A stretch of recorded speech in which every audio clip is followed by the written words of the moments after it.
He ended up finding out that the windows weren't tinted, they weren't painted, they were black trash bags. It evolved from heck no to hell no. So she's standing at the bottom of the stairs, just looking at me. Welcome in, everybody. This is Rob from Oops All Ghosts. We have another awesome guest here I've met and talked to on Reddit, and I can't wait for him to share his story. Tony, how are you today? I'm good, man. How are you? I am feeling awesome. The fact that we get to talk today and hear your story, like from your words, I'm pretty excited. Your story is about a job you did working as an electrician. Yeah, it's a heating there guy. Yep. A heating guy. Awesome. Would you like to start from the beginning for us? Yeah, do you want me to retell everything from the beginning, kind of in my own words? Yeah, anything Okay. you remember from it. I may have some questions throughout, but I mean, I'll probably leave them till the end. Okay, absolutely. Well, this took place now probably about, I want to say 2.5, 3 years ago. I just got started out in the heating and air field, learning my way. Yeah, I got paired with another gentleman, and we were a pretty decent crew. I mean, we worked very well together, and we never really had any instances where we felt like we were combating each other on a job. We worked very well together. But this particular day, we went to the office as normal. Everything was normal. Picked up our equipment for the day and went out to this call. Now, in my story, I specifically state that you can either get one of two houses. You can get a house that's absolutely amazing. They take care of the house, they take care of themselves, or you can go to just a dump. A house that's run down. Yeah, I call it house broke. Somebody that bought a house that can't afford it. And this particular day, we went to a house that somebody probably couldn't afford, but it'll make a little bit more sense as time goes on. But we went into the neighborhood, and first thing we saw were super nice houses. And the one that we got was just the bad one. And my buddy, or the crew lead at the time, he was saying, yeah, he's like, of course we get the one bad house. And yeah, it happened more often than not, unfortunately.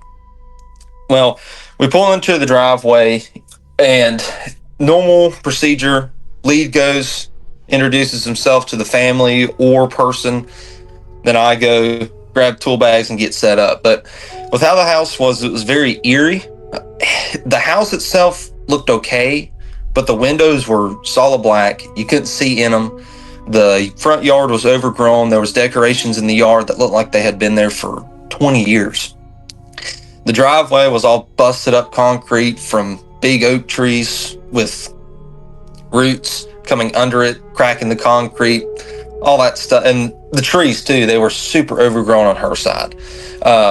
Never been trimmed, and it just kind of created this tunnel-esque look to the detached garage that was in the back. Now, my buddy, the crew lead, he went and introduced himself, and I stayed at the van. Now, like I said, I typically grab the tool bags and stuff and start to get set up, bring the bags around. But I didn't this time, mainly because just something didn't feel right. Something felt out of place, and he went up to the front door, and I had noticed that the door itself didn't open, but maybe, barely 6 inches at most from where I was at.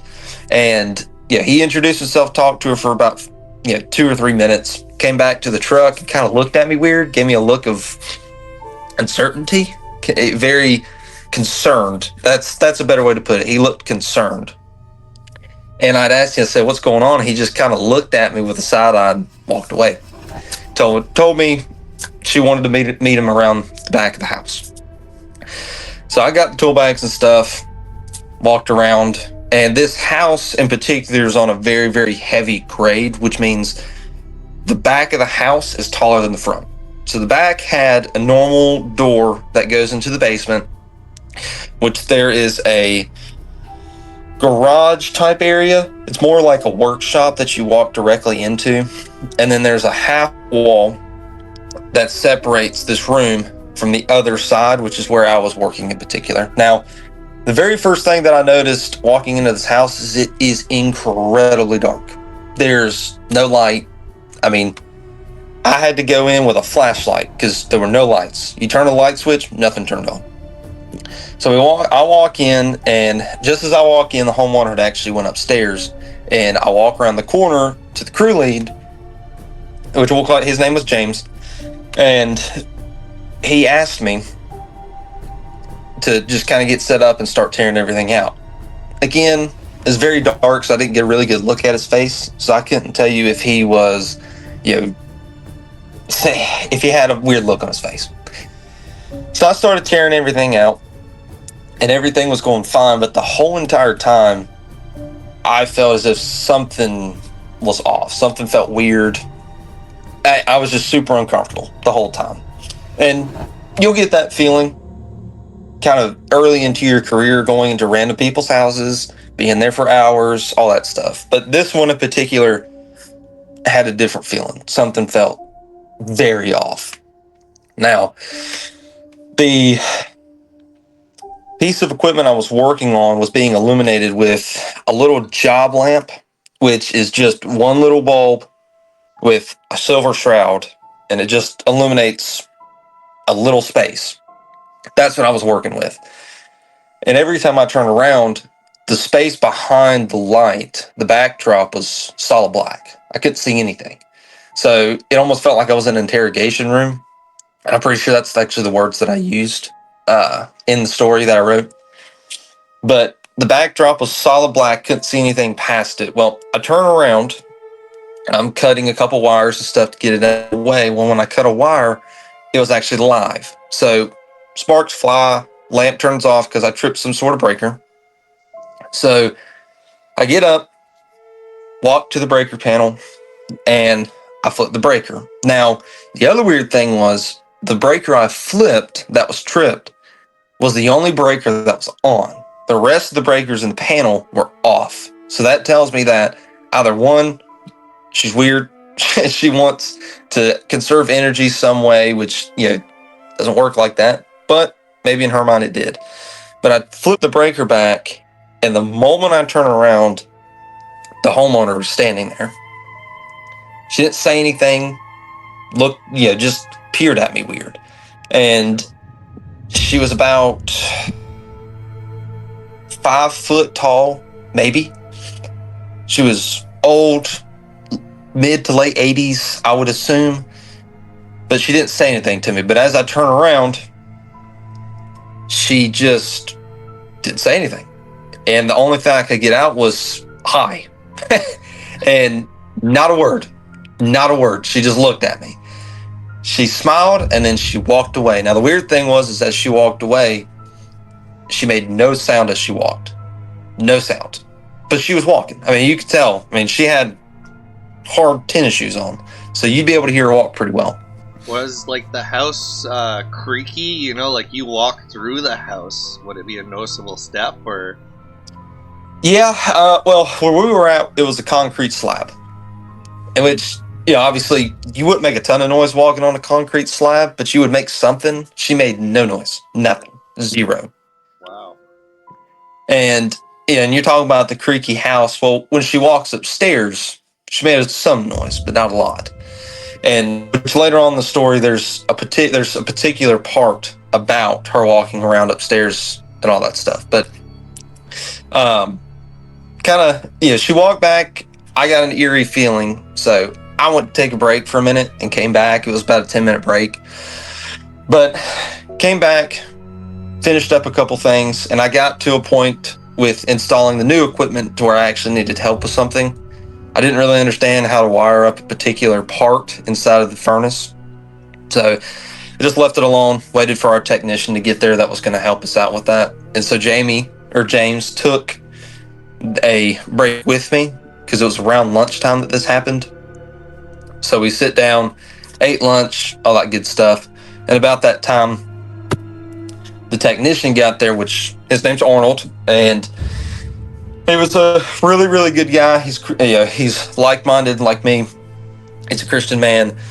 We have very similar beliefs in how everything works, and that's kind of how we socialized and got along. Is we kind of hit a couple points with each other that we just understood ourselves and each other. So he walks around to the back of the van where we were just finishing up eating lunch, and he has a very cliche sense of humor. He walked around, it's like, "You leave anything for me? You get anything for me?" kind of thing. And we said no. And I guess that was his way to break the ice, because I think he felt a little odd being there too. Yeah, you could kind of tell. But James stood up and he was talking about the job we were at, what else needed to be done. And then he mentioned the homeowner, kind of explaining her appearance, what she was like, and all this stuff. And he was just kind of just blew it off. He didn't really care. He's just kind of like, "Oh, you're scared of a little old lady, blah, blah, blah, blah." And, James looked at him and said, "This is not your typical old lady, but we'll let you figure that out." So we get to the point where we're getting ready to go inside, all three of us. But I went inside because I'd forgotten something. I want to say I forgot my wallet or my phone or something. I don't know. So I went downstairs real quick, grabbed it, came right back out. I was maybe gone a minute, if that, 30 seconds. So all three of us go around the back of the house to walk in the door that leads into the garage or workshop area.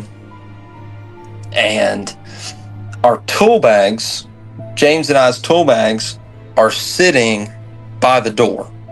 Now, I didn't put them there. I know for a darn fact that James didn't put them there. So somebody packed the tool bag up perfectly and neatly and sat it by the door in a way, obviously asking us to leave.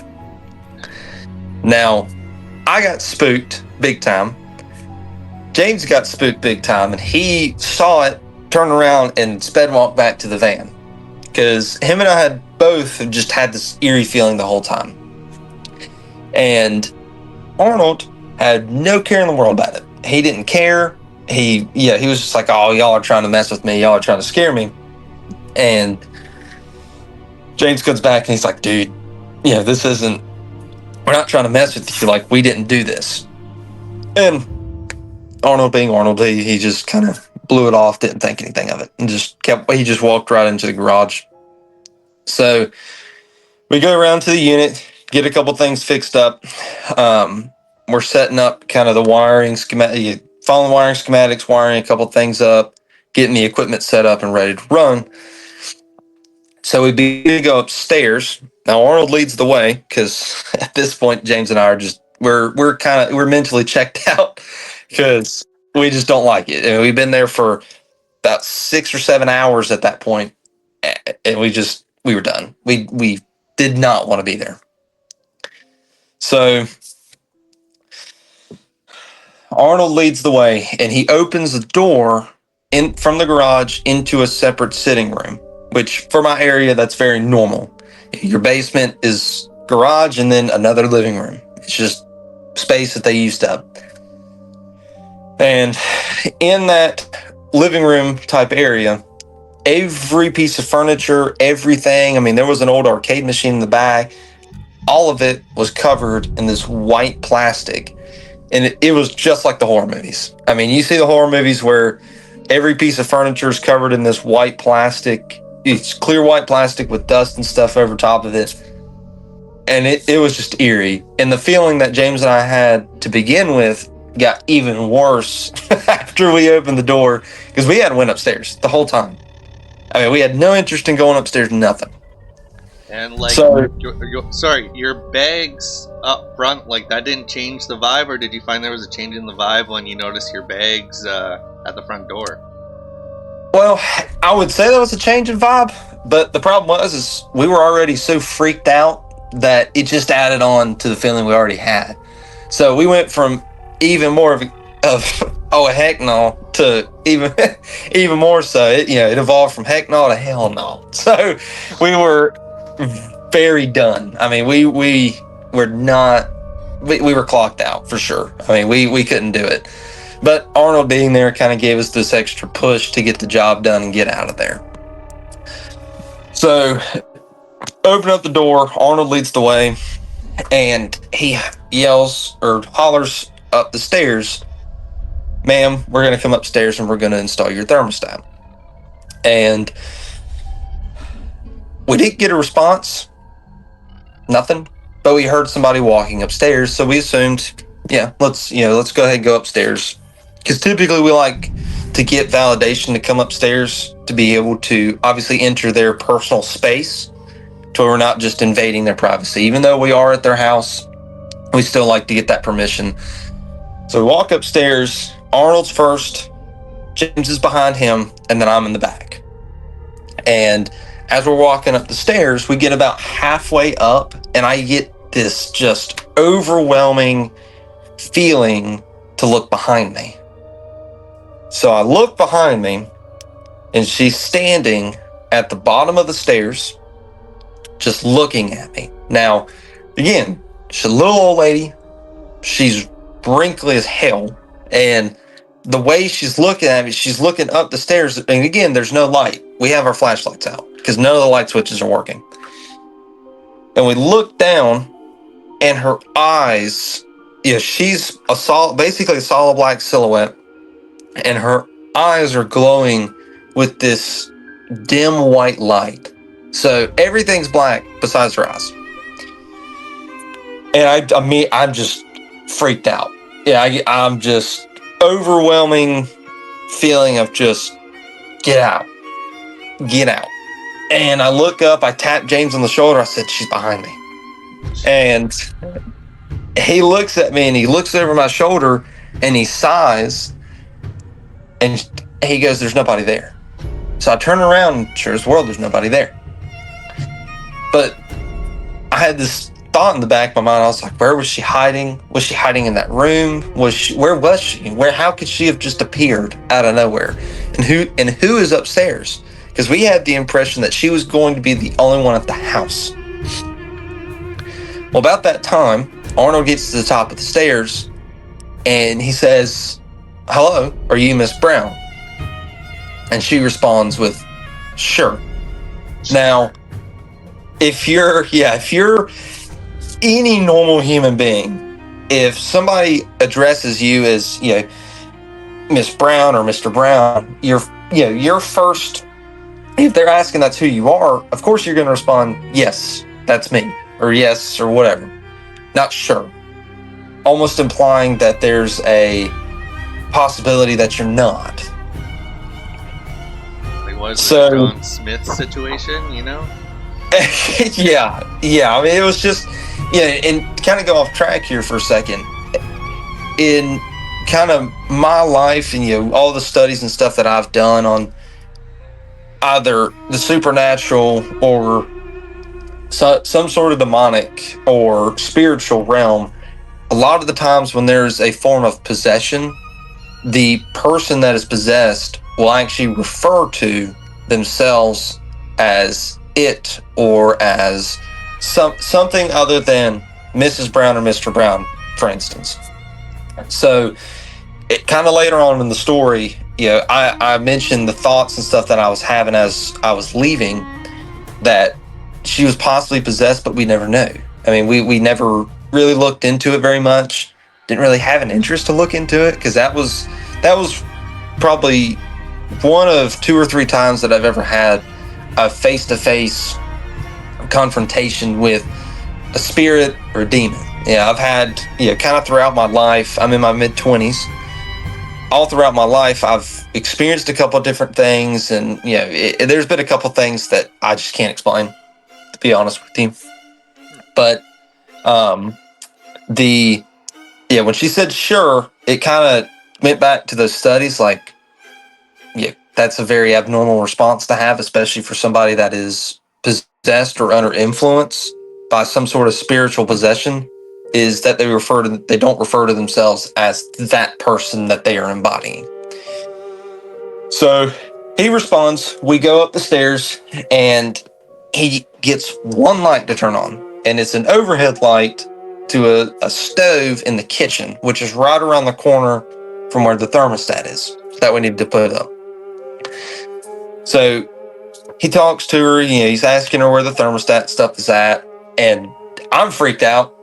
And at this point, I have this almost sensation in my feet to just let my body do the walking and leave. So We walk upstairs.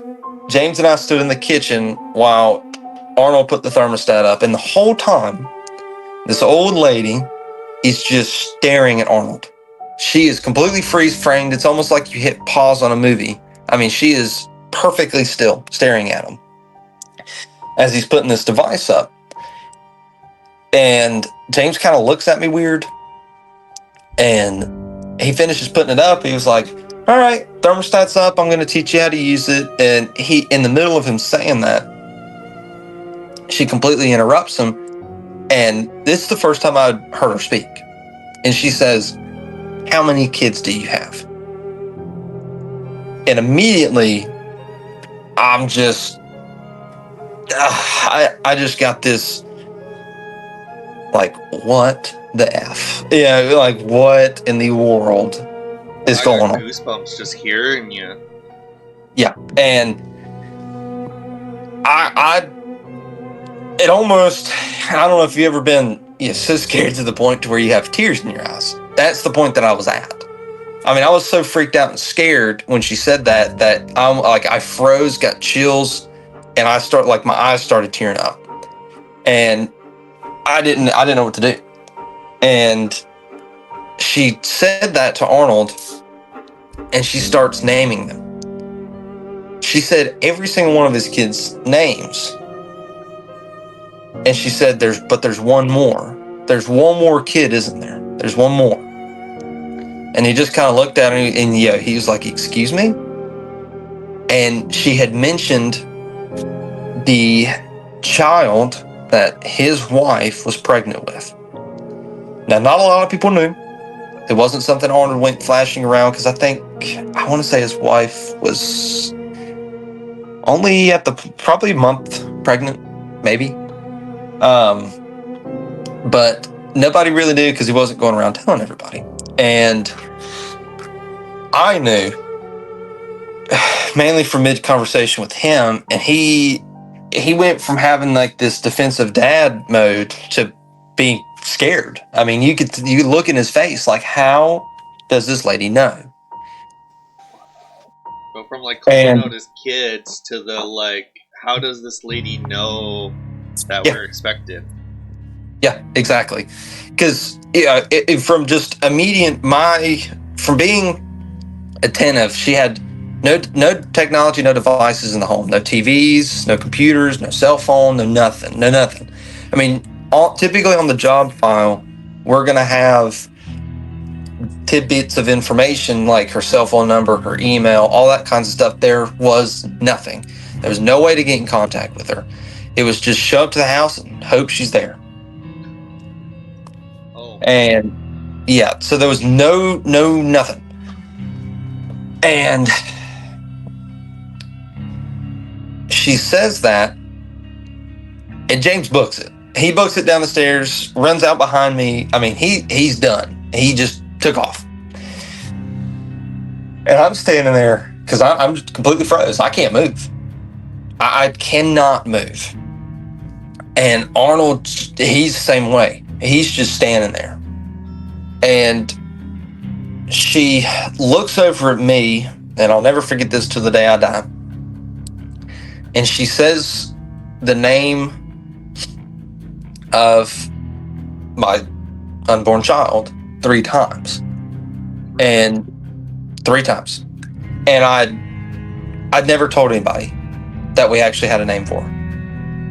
And at the time, she was my ex. We were split up. And when she said that, that overwhelming feeling of just almost dread, like just I do not want to be here anymore. And after she said that, I froze even more. And Arnold, he wasn't moving. He was petrified. And I finally got the nerve to start just moving. I just went downstairs, ran down the stairs, through the door, picked up my tool bag. Don't even know how I even thought to pick it up, to be honest with you. I guess it was just habit.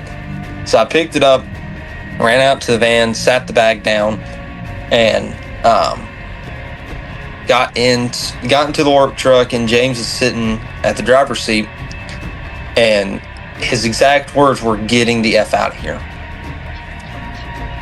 And about that time, Arnold comes sprinting past the van. Now, Arnold's, with all due respect, Arnold's not a small dude. He's a pretty big guy. This is the fastest I've ever seen him run in his whole entire life.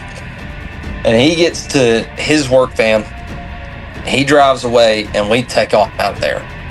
And we're typically supposed to pick up, collect money and stuff for the job, but we didn't this time because we just didn't have the patience. Yeah. And kind of make a long story short, because the end of this is, I'm not going to say it's redundant, but it's just kind of puts it into perspective. So the next day, James and I didn't talk about it at all. We refused to talk to each other about it. I had texted Arnold nothing that night. Nothing.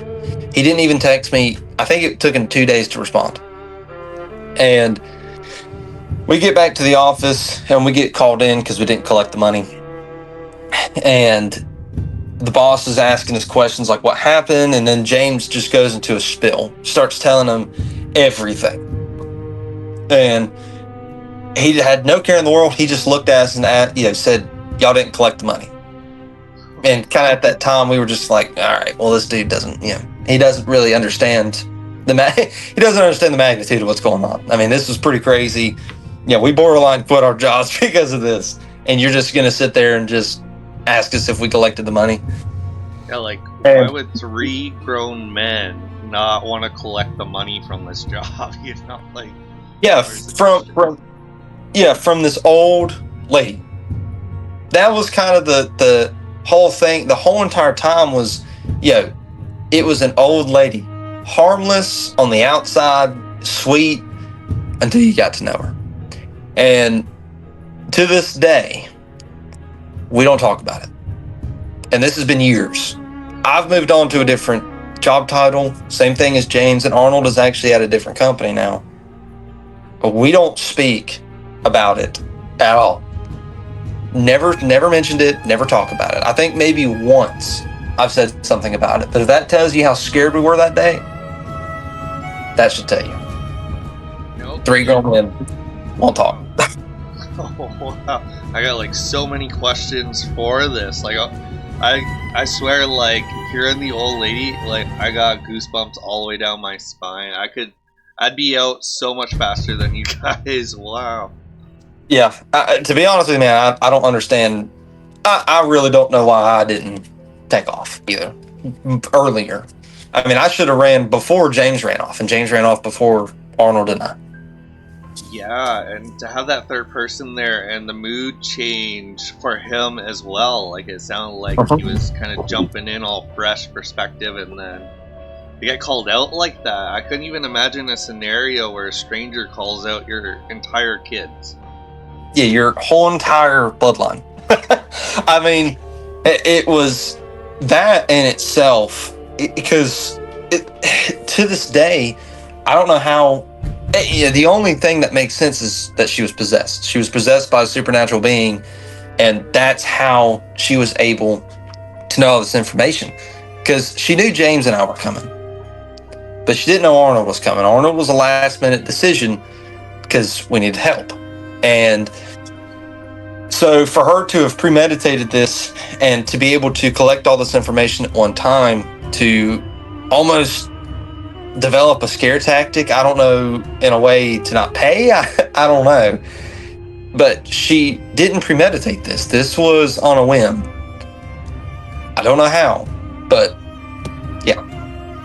Oh, and another thing I forgot to mention, and this is just another tidbit that kind of just makes it a little bit weirder. I mentioned before the house had black windows. When we went inside, we ended up finding out that the windows weren't tinted, they weren't painted, they were black trash bags taped around the window sills, blocking every bit of light that goes in or out. So either she was protecting herself from the sun, she didn't want to be hit by the sun, she didn't I don't know, or she was doing something inside of that house that she didn't want anybody else to see. We also were getting this super odd smell, which I didn't mention it in the story because, to be honest with you, I wrote that story probably about a year ago, and I've never published it, never released it, nothing. Never had anybody until I had, kind of just decided one day I'm gonna start releasing all these stories on Reddit. And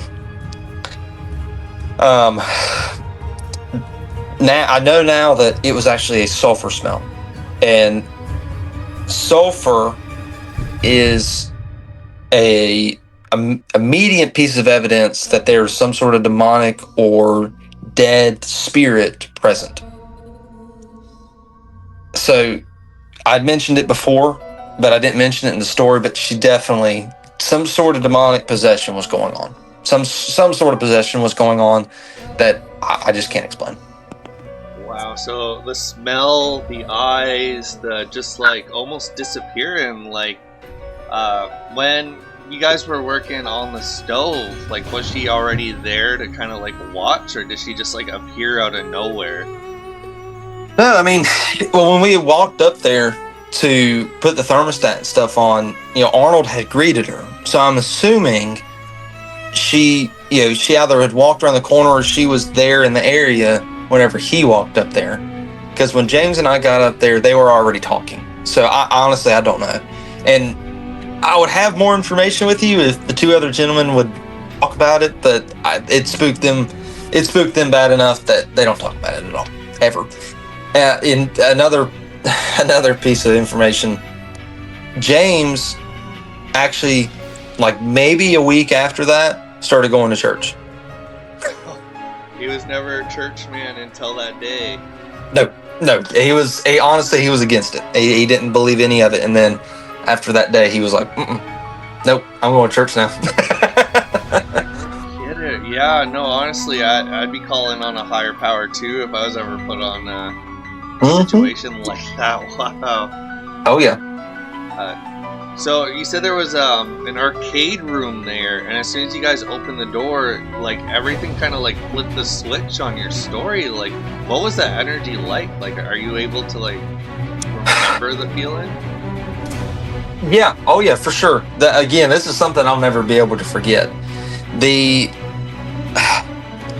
So as soon as you walked into that room, into that living room where the arcade machines and stuff were, we had went from this,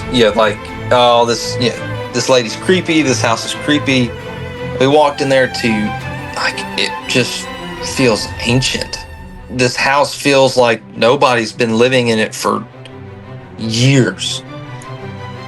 And that feeling was only amplified when we walked upstairs to find, that all the furniture upstairs was old.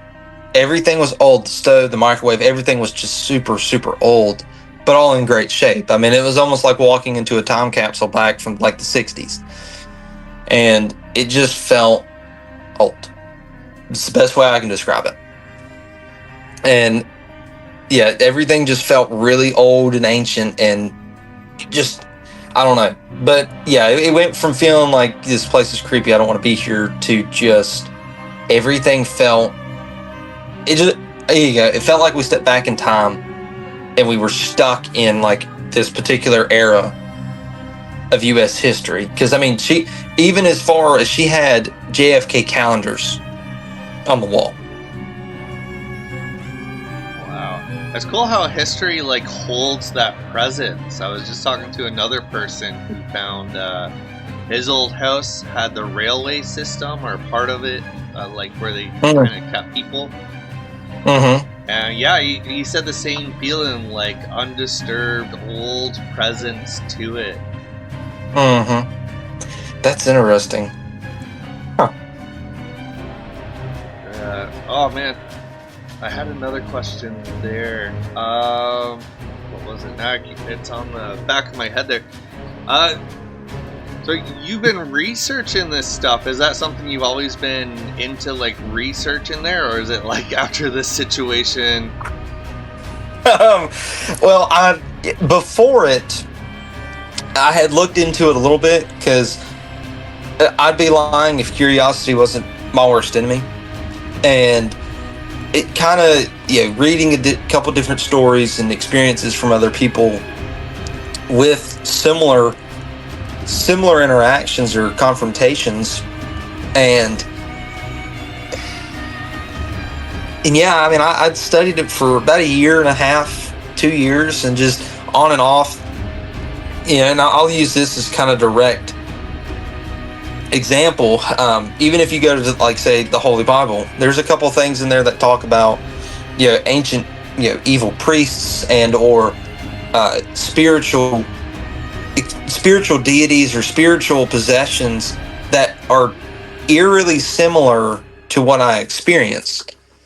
So there was things obviously on the internet that you can look up, or there's hard evidence and textbooks about the supernatural, and obviously holy text is like the Torah and the Talmud and the Holy Bible. There are multiple things in all the spiritual texts that mention things like that, and obviously, like the Quran, the Torah, all that kind of derives from the same kind of spiritual belief system esque. I mean, they all kind of they all kind of coincide with each other, so they kind of follow a very similar type story, but obviously they do things differently. But when it comes to historical events that they talk about in those books, they do talk about spiritual possession and or demonic possession, and again, a lot of that kind of coincides with my story. There's a couple things that make sense and line up. Like your line of work, like that's dealing with a lot of people's houses, like kind of going in and dealing with their heating and stuff like that. Like, have you ever experienced something close to this? More or less, like this, not exactly. I've never been what I felt like was face to face with a demon. I've never had that feeling, or I've never had that interaction since. I've had similar instances to where you just go into how, I mean, I've across my career, I've probably been in tens of thousands. I mean, I couldn't even tell you how many houses.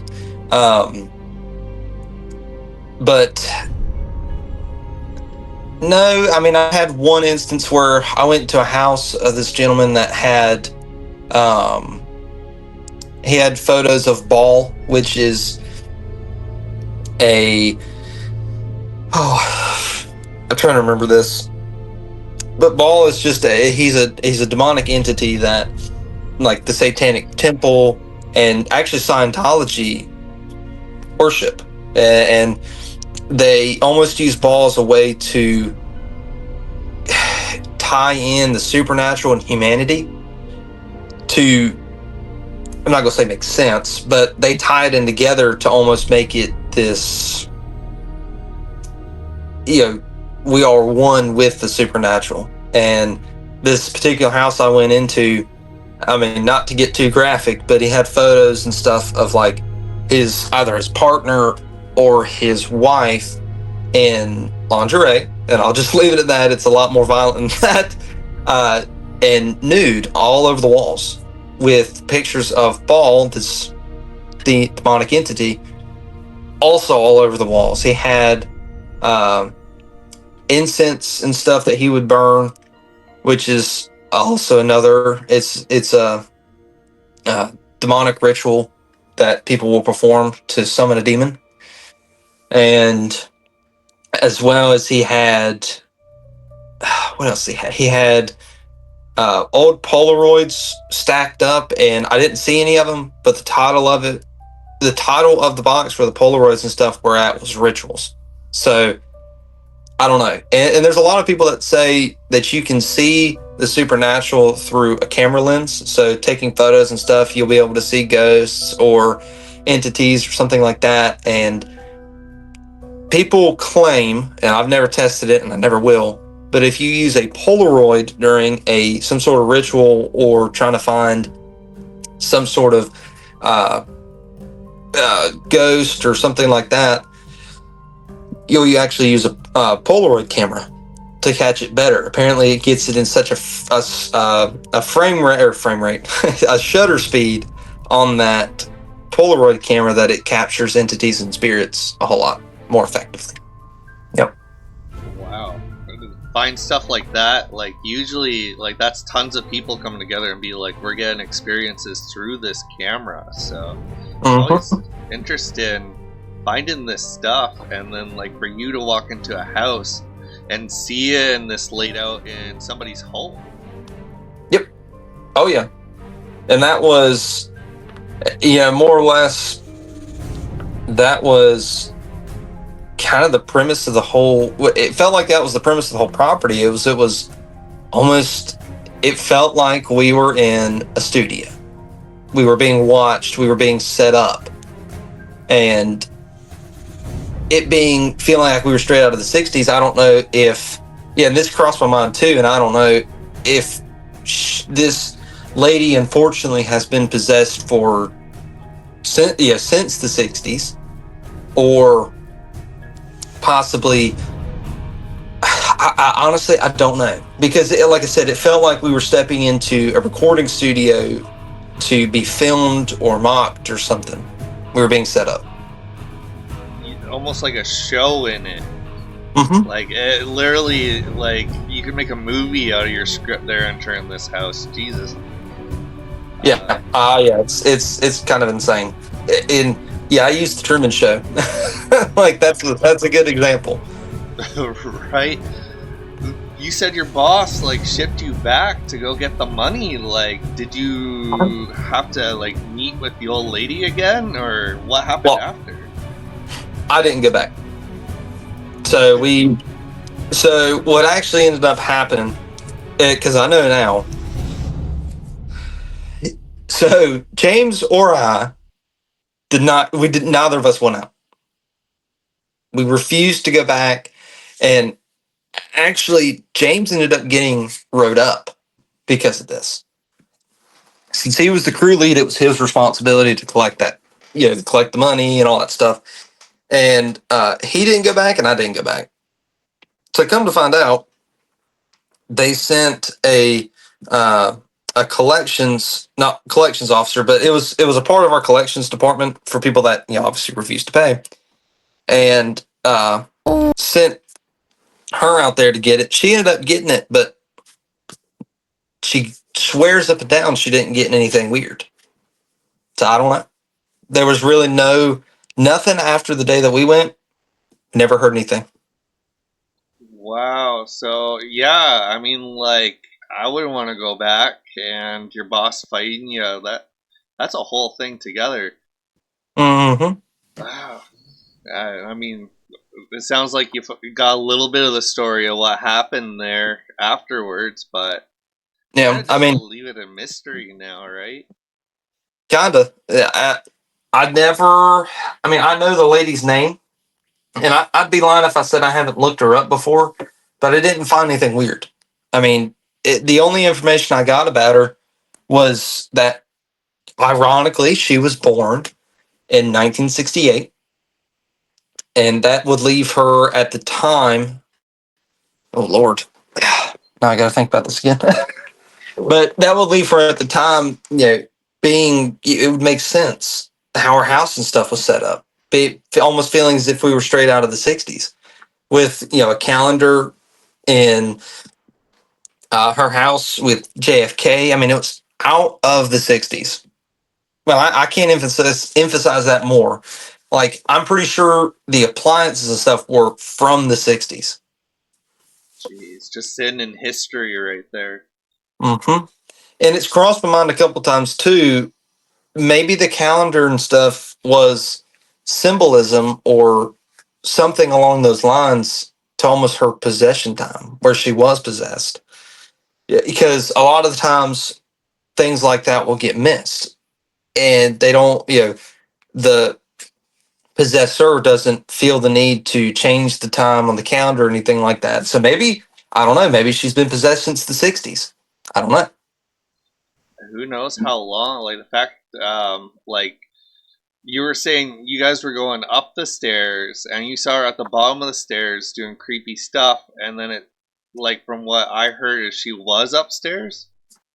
Yeah. So exactly how it went, is I saw her at the bottom of the stairs midway up, and I'd obviously got James's attention, told him that she was behind us after we had heard her upstairs, and turned around and there she was.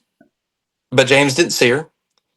And then about the time that James was like, dude, there's nobody there, and I turned around and looked behind me, Arnold was actually addressing her upstairs. Oh, Yeah. jeez. The whole thing, like you're saying, like it was almost like the silhouette of her, and her eyes were the most like prominent things glowing. Uh-huh. So I don't know if it was a premonition, possibly, of herself that she was using to almost watch us to make sure that we were going upstairs. I don't know. I have no idea. Jeez. Is there anything like you carry with you after dealing with that situation? You know, like somebody was telling me like putting salt around a back pocket or something to have on hand, or I carry a Bible everywhere I go, which I did that previously, but I wasn't on my own. So um, as soon as I got my own truck and I was in charge of my own crew, that was the very first thing that I had done was I put a Bible in my work van, and it's still there to this day. It's actually in the window. It's literally on the dash of my van. nice. That's right. Keep it there, almost like nice and loaded in case another situation like that happens. Yeah, let me just go out to my truck real quick. I'm gonna get this Bible and we're gonna get you. Well, bam! Right out of Yeah, we're the yeah, command department. Love to yeah, see we're gonna have an exorcism right here. it. Wow, definitely. Oh man, thank you so much for sharing your story. I've killed about an hour of your time here, and I'm so glad you could hop on and share it in person. Thank you, Tony. Yeah, not a problem, Ryan. I really do appreciate you taking the time to talk to me. If you want, like we talked about before, I'd be more than happy to share other instances and other stories with you.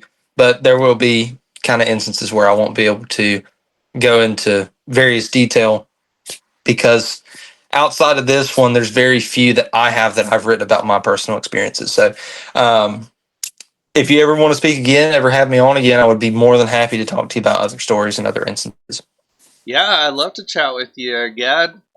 Is there anything you'd like to plug in before we hop off here? Uh, Not particularly. The only thing, and I don't do this at all for fame or recognition. It's part of why I'm doing this 100% anonymously.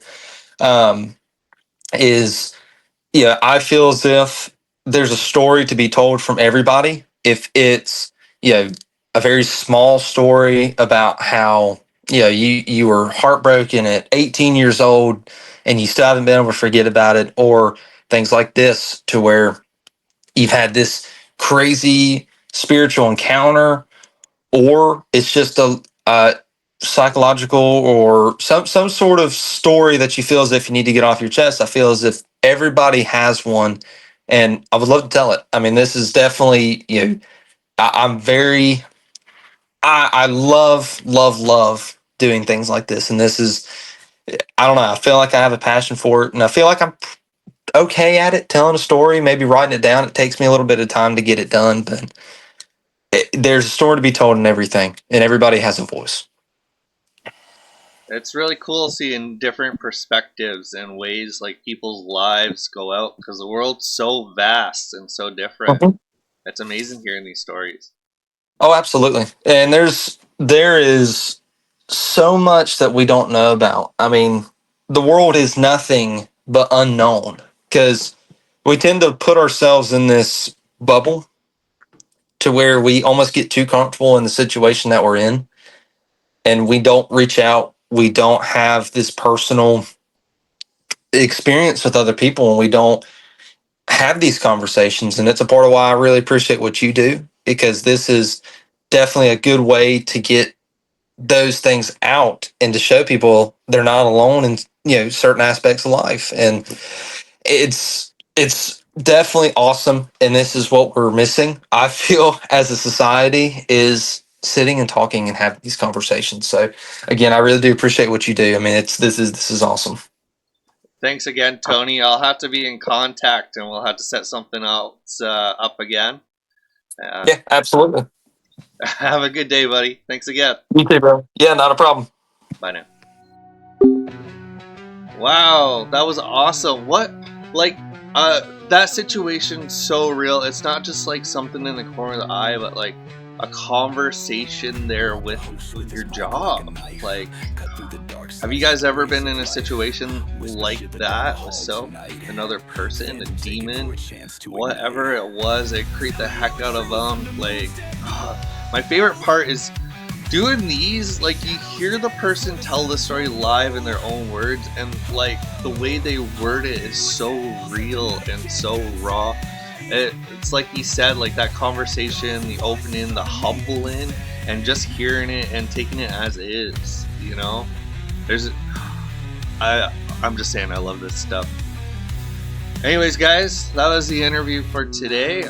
We're gonna hopefully have another one next week there, or another Reddit time. So thanks for hopping on, guys. You can check us out on YouTube, Spotify, Amazon. We're slowly getting to all of your podcast ways, but YouTube is our big one. If you guys want to hit us up too. It's oopsallghosts at not Hotmail, gmail.com. So oopsallghosts at gmail.com. And we'd love to have you on to hear your story. We'll be doing more Reddit ones this week. Our latest episode came out last night, where it is the second today. So yeah, some awesome times just chatting to people. Thanks again to all my guests and people who stuck around. Anyways, have a good day. Stay